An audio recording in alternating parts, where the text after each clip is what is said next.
আসসালামু আলাইকুম। ইনশাআল্লাহ আশা করি সবাই ভালো আছেন। আলহামদুলিল্লাহ আমিও ভালো আছি। যেখান থেকে আমার ভিডিওটি দেখছেন সবাইকে অসংখ্য ধন্যবাদ ও সর্বপ্রতি ভালোবাসা রইল। আজকের বিষয়ে কথা হবে নতুন আপনার কোন কোন শহর থেকে। আমি কয়েকটা শহরের নাম বলবো। অনেকে তো বলেন যে ভাই এইসব শহরের কাজ কবে ধরবো, ধরে না কেন, এগুলা তো বলেন। তো এইগুলা এই জিনিসগুলাই আপনাদের দেখানোর জন্য বা এই আপডেটগুলি দেওয়ার জন্য আজকে আপনাদের সাথে কথা বলবো।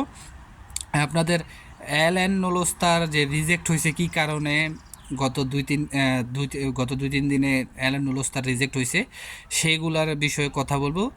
আর একটা মর্মান্তিক ভিডিও প্রথমেই দিব, তো ইনশাল্লাহ সবাই ভিডিওটা পুরোটা দেখার চেষ্টা করবেন।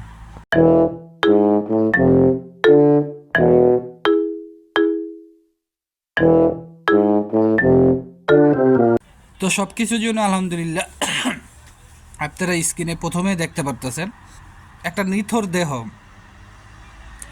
এটা ইতালির নেপোলি শহরের। আপনারা দেখেন, একটু ভিডিওটা দেখেন। ভিডিও করো না, ভিডিও করো না মেয়া দেখলে কিন্তু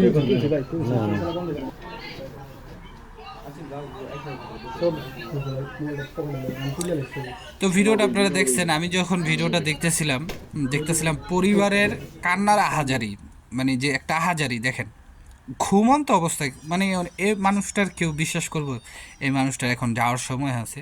কিন্তু আমাদের কিন্তু যাওয়ার, মানে কে কবে যাবো দুনিয়া ছেড়ে এরকম কিন্তু কোনো নিশ্চয়তা নাই। কিন্তু এই যে মানুষটা আজকে চলে গেলো, মানে বয়সের যদি একটা আপনি হিসাব করি, তো আসলে বয়সের হিসাব করলেও মনে হয় না যে, আমার কাছে মনে হয় তিনি আরও 30 বছর বাঁচার কথা ছিল। মানে এটা একটা ধারণা। তো যাই হোক, তারপরে আমি প্রথমে এখন আপনাদের যে বিষয়ে কথা বলতে চাই। তো আপনারা স্ক্রিনে দেখতে পারতেছেন যে এক ভাই মেসেজ করছে যে ওনার এত তারিখে জমা ছিল। মানে উনি এখানে লেখা দিছে যে ওনাকে পাসপোর্ট সাবমিট করতে বলছিল। ঠিক আছে, পাসপোর্ট রিটার্ন আনার পরে পাসপোর্ট সাবমিট করতে বলছে এবং তিনি আজকে পাসপোর্ট সাবমিট করে আসছে।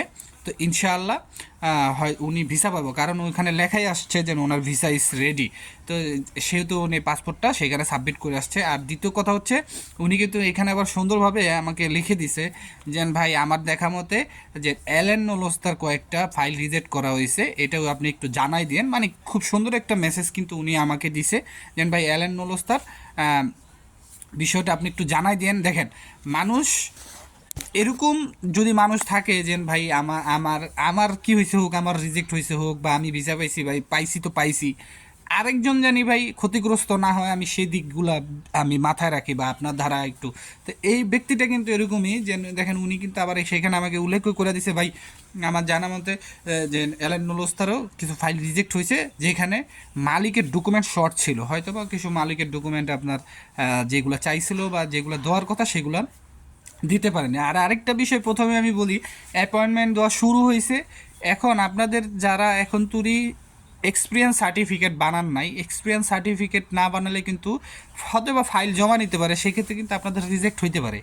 কারণ এখন আপনারা যদি কোনো কিছু ত্রুটি রেখা জমা দেন, ধরেন আপনার ফাইলটা রিজেক্ট করে দিল, তখন ওইখানে উল্লেখ করে দিল এর এক্সপিরিয়েন্স নাই, এই কাজের অভিজ্ঞতা নাই, তখন কী করতে হবে? আবার আপিল করো, আবার করো করো, ঝামেলা আরও মনে করেন আপনার দিন যাবো গা। ঠিক আছে, তো এক্সপিরিয়েন্স সার্টিফিকেটটা এখনই বানান। এখন আপনি বলতে পারেন ভাই কী কাজের উপরে এক্সপিরিয়েন্স সার্টিফিকেটটা বানাবো? আচ্ছা, এক্সপিরিয়েন্স সার্টিফিকেটটা হবে আপনার যে নলস্তাটা, যে কোম্পানিটা, সেই যে মধ্যস্থকারী, আপনি তাদের সাথে যোগাযোগ করবেন যে আমাকে কি কাজের জন্য আমার কোম্পানি আমার নামে কাজের যে ওয়ার্ক পারমিটটা, সে ওয়ার্ক পারমিটটা বের করছে। তখন আপনার মালিকে বলবে বা মধ্যস্থকারী বলবে তোমার জন্য হোটেল রুম বয়, যে রুম বয়ের, বা রেস্টুরেন্টে তুমি ডিশ ওয়াশারের কাজ করবা, রেস্টুরেন্টে তুমি ওয়েটারের কাজ করবা, রেস্টুরেন্টে তুমি শেফের কাজ করবা, রেস্টুরেন্টে তুমি আয়ত কুকের কাজ করবা, মানে সেকেন্ড শেফ যেটা, যেগুলো বলা হয় মানে সহযোগী। তারপরে বলা হইতে পারে তুমি কৃষি ক্ষেতে কাজ করবা, তুমি ফলের বাগানে কাজ করবা। তারপর বলা হইতে পারে তুমি বাংকারে কাজ করবা, যেসব বাংকারে খেলনা ঠেলনা এগুলো হাবি জাবি বেচা হয়, মুখোশ টুকোশ এগুলো বেচা হয়। তারপরে বলতে পারে তুমি কোনো আলিমেন্টারিতে কাজ করবা, মানে আমরা যেটা বলি মুদি দোকান, সব ধরনের আইটেম পাওয়া যায়। তারপর বলা হইতে পারে তুমি কোনো ফলের দোকানে কাজ করবা, তো ওই এক্সপিরিয়েন্সের উপরেই কিন্তু আপনাকে সার্টিফিকেট তৈরি করতে হবে। যদি আপনাদের এরকম কোনো সাহায্য সহযোগিতা লাগে সার্টিফিকেটের উপরে, পূর্বেও আমি অনেকরে এরকম সার্টিফিকেটের জন্য সহযোগিতা করছি। তো আপনাদের যদি লাগে অবশ্যই আমাকে আমার সাথে যোগাযোগ করতে পারেন। আর আমার কাছে যে সার্টিফিকেটের অপশনটা আছে সেটা হচ্ছে আপনি একদম অনলাইন পাবেন 3 মাসের, 6 মাসের এবং 1 বছরের যে কোনো ক্যাটাগরির। আপনি চাইলে আমার সাথে যোগাযোগ করতে পারেন যদি এই ক্ষেত্রে আপনাদের কোনো সহযোগিতা আমার থেকে লাগে। আশা করি বুঝতে পারছেন।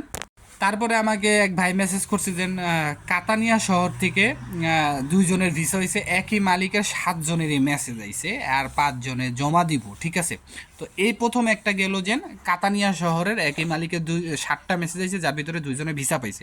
আশা করি এই একটা শহর আপনারা মনে রাখবেন। তারপরে হচ্ছে একই মালিকের সিসিলিয়া শহরের 3 জনেরই ভিসা রেডির মেসেজ আসছে, তাদের সকলের স্ক্যানিং কপি জমা ছিল, তারা 100% ভিসা পাবে, আপনারা স্ক্যানে দেখতে পারতেছেন। তাহলে কাতানিয়া শহরের পাইলাম, সিসিলিয়া শহরের পেলাম। তারপরে এখন যে শহরের আপডেটটা দিব সেটা হচ্ছে বাড়ি শহর। তিনি 2024-এর মে মাসের 27 তারিখে জমা দিছিল।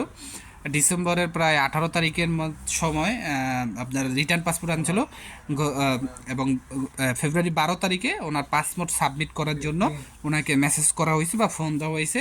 তো ওনার শহর ছিল হচ্ছে আপনার বাড়ি শহর। তো কাতানিয়া, সিসিলিয়া, বাড়ি শহর, এই যে বাড়ি শহরের কথা অনেকে আমাকে বলেন, বাড়ি শহরের কাজের কথাও এখানে কিন্তু আমি উল্লেখ করে দিলাম। আর অনেকেই আজকে যে ভিডিওটা আমি একটু আপনার সাদা কালো করলাম এই কারণে যে এখানে অনেক রাত হয়ে গেছে, তো যদি আমি ওইভাবে ভিডিওটা করি আপনারা হয়তো আমাকে ভালোভাবে দেখতে পারবেন না, যার কারণে এই এরকমটা করলাম। আর আপনারা যদি কেউ আপনাদের অ্যাপয়েন্টমেন্ট পেয়ে থাকেন, যদি আপনাদের যে আপনার ওয়ার্ক পারমিটের ওয়ার্ক ভিসার জন্য যে ডি ফর্মটা সেটা কিভাবে পূরণ করবেন বা যদি পূরণ করাতে চান, আমার কাছে লোক আছে একবারে এখানে যে কাপে কাজ করে। ঠিক আছে, আমি তাদের দিয়ে আপনাদের পূরণ করে দিতে পারবো, হয়তো বা তার জন্য তাদেরকে কিছু কোস্ট দিতে হবে আপনাদের, কিন্তু এটা আপনাদের জন্য ভালো হবে, আশা করি বুঝতে পারছেন। আর অ্যাপয়েন্টমেন্টের জন্য আর চিন্তা করার কারণ নাই। যারা অ্যাপয়েন্টমেন্ট, আমি আপনাদেরকে আরেকটা বিষয় সাজেশন করতে চাই, সেটা হচ্ছে আপনারা যারা পিছনে আপনারা অ্যাপয়েন্টমেন্টের জন্য আবেদন করছিলেন, এখন যদি পান না আপনারা আবার ওই একই আইডি দিয়ে আবার অ্যাপয়েন্টমেন্টের জন্য আবেদন করে রাখেন, এটা আপনাদের জন্য ভালো হবে। তো ইনশাল্লাহ আগামীকাল হয়তো আপনাদের জন্য ভালো কোনো নিউজ আমি দিতে পারবো।